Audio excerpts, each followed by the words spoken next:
Bonjour à tous, merci de nous rejoindre pour un nouveau numéro de 100% Quintet, direction Enghien, samedi après-midi.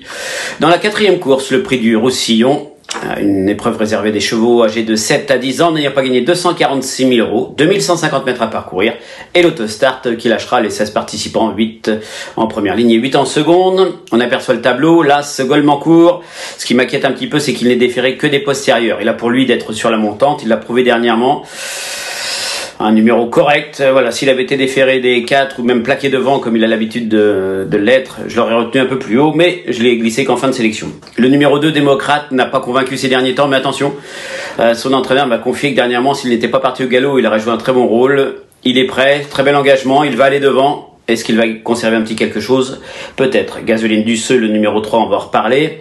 Le numéro 4, Disco de Cagne, ces derniers temps, doit se contenter de petites allocations. Alors c'est pas mal, mais c'est pas top non plus. Il a 10 ans et l'opposition est assez relevée. Il faudra que ça se passe bien pour qu'il accroche une petite place. Grande de Ranchy, numéro 5, est un petit peu dans le même cas de figure. On la voit ces derniers temps, 6e, 7e. On a l'impression qu'elle a du mal à retrouver la bonne carburation. Espoir des Champs, le numéro 6, mieux vaut s'en méfier. Il a désormais 2 courses dans les jambes. Alors certes, il est parti au galop dernièrement à Caen, mais derrière, il a travaillé correctement. Un cheval de Philippe de Gerre qui avait réalisé une très bonne saison dernière. Il doit commencer à revenir dans une bonne condition. Falco des Rochers, le numéro 7, on va en reparler. Enjoy the Game également. On passe en seconde ligne à la corde avec le numéro 9, Zinco Top. Et on l'a vu à Mêlée du Maine prendre une 3e place. On ne l'a pas revu depuis, ça fait un mois. Il a toujours couru de façon assez espacée ces derniers temps. J'ai un peu de mal à le juger. Alors cet hiver, il était 2e de Gasoline Duceux avec Franck Ouvry, justement qu'il le retrouve. Donc pourquoi pas accrocher une petite place. Tout sera une question de déroulement de course avec un tel numéro.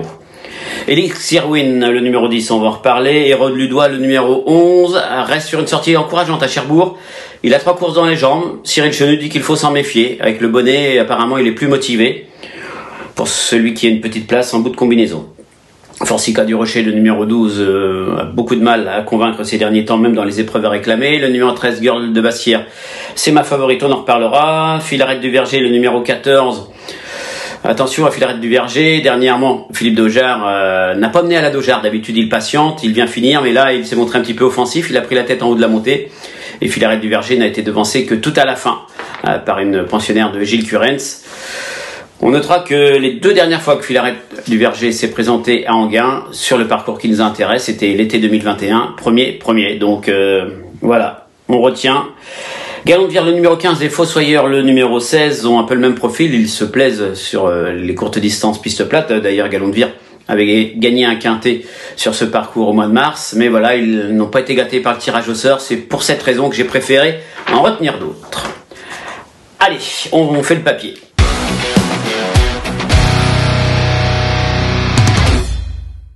Je le disais en tête, j'ai retenu Girl de Bassière, c'est le numéro 13, on la retrouve, c'était le 23 février à Vincennes dans le prix de Plestin-les-Grèves. Ce jour-là, elle s'imposait, elle avait pris rapidement le train à son compte, elle avait contrôlé la course à sa guise. Alors c'est vrai que l'écart à l'arrivée n'est pas important parce que Gloire du Perche revenait sur elle, mais je pense qu'elle s'impose de peu, mais sûrement, comme le veut la formule.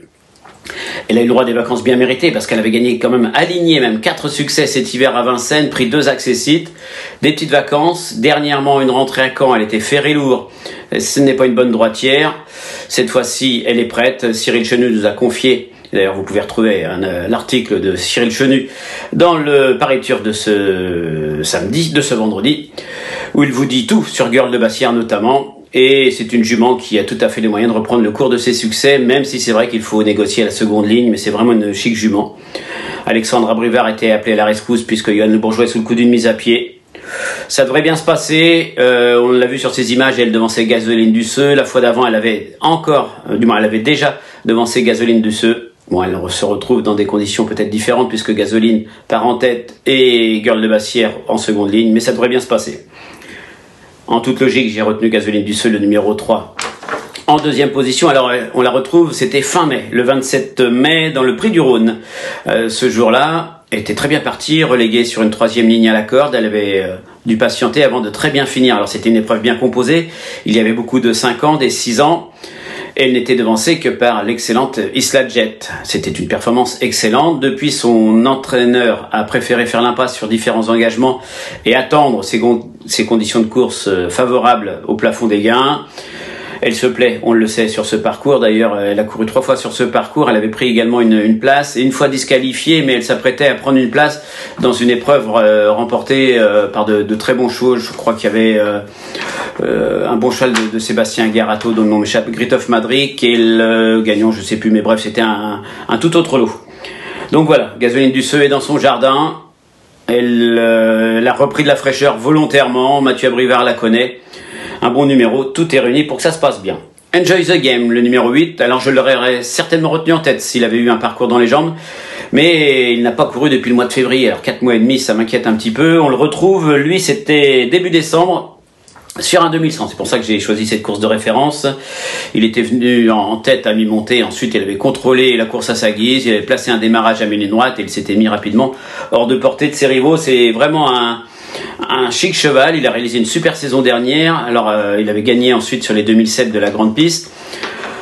Dans le prix Jean-René Goujon, il s'attaquait un peu à forte partie, mais il n'avait pas démérité. Il était 8e, puis 4e ensuite. Son entraîneur avait préféré l'arrêter.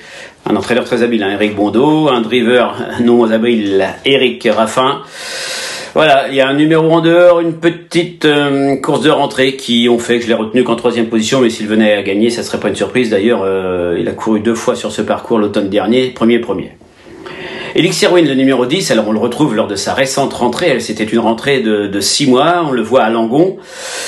Il a pris la 4e place derrière les 3 chevaux de la course. Les 3 chevaux de la course que sont Horace Dugoutier, Gaspard d'Angis et Gendréen. Alors être 4e de ces 3 lascars, c'était magnifique. C'était une surprise, c'est vrai, mais pas spécialement pour Charles Motier qui m'a confié avant. Attention, il peut être 5e parce qu'il travaille vraiment très bien. Bon, et 4e, c'était encore mieux. Et selon Sébastien Ernaud, s'il y croit un peu plus et qu'il décale à l'entrée de la ligne droite, il peut même être plus près. Il n'a pas eu le temps de baisser en condition depuis. Il n'a contre lui que de découvrir les 2100 mètres. Il n'a jamais couru en deçà de 2400 mètres. Mais il n'a jamais déçu derrière l'autostart. Il a couru 6 fois autostart 2006 ou 2007. Je crois que c'est 3 victoires et 3 places. À Anguin, il a couru 3 fois sur le parcours de tenue, les 2875 mètres, 2 victoires, 1 place, une 3e place. Donc vous voyez, il y a quand même pas mal d'atouts dans le jeu d'Elixir Win. Et s'il venait à gagner, jugé sur sa 4e performance derrière 3 excellents chevaux, il n'y aurait pas à crier au scandale. Et je termine ces 5 choix prioritaires avec Falco des Rochers, le numéro 7. Alors lui, on va le retrouver, c'était à Caen, le 12 juin. Dans le prix de Thury-Harcourt, ce jour-là, il avait patienté à mi-peloton, c'est sa dernière tentative. Il avait été décalé à l'entrée de la ligne droite, il avait bien fini, mais difficile de refaire du terrain sur les 2 premiers qui, eux, s'est lancé au premier échelon. D'ailleurs, c'était le seul concurrent du second poteau à avoir fait l'arrivée. Et à Caen, c'est peut-être encore pire qu'ailleurs, c'est paradoxal puisque la piste est très grande, mais c'est très compliqué de rendre la distance. Falco des Rochers, c'est vrai, s'était présenté auparavant à Vincennes. Alors certains diront que c'est un pur droitier et qu'à gauche, c'est pas terrible. À gauche, il avait pris une 4e à Pontchâteau et à Vincennes, son avant-dernière course, n'avait pour seul but de préparer la course de Caen où il était placé à, je sais plus, quelques euros, une poignée d'euros du plafond des gains. Donc on ne prend pas du tout en considération cette sortie à Vincennes, on le rachète. Franck Nivard était appelé à la rescousse.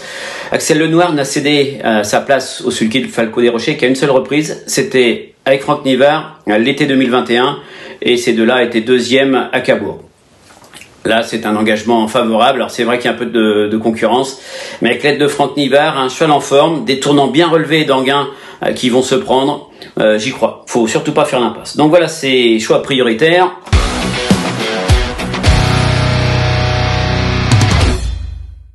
On parle maintenant d'un cheval du jour. Je vous donnerai ma sélection complète après. Alors, mon cheval du jour, c'est le 606 avec un nom prédisposé incontournable. Incontournable, il avait gagné à Vichy il n'y a pas très longtemps en étant déféré des 4 pieds pour la première fois.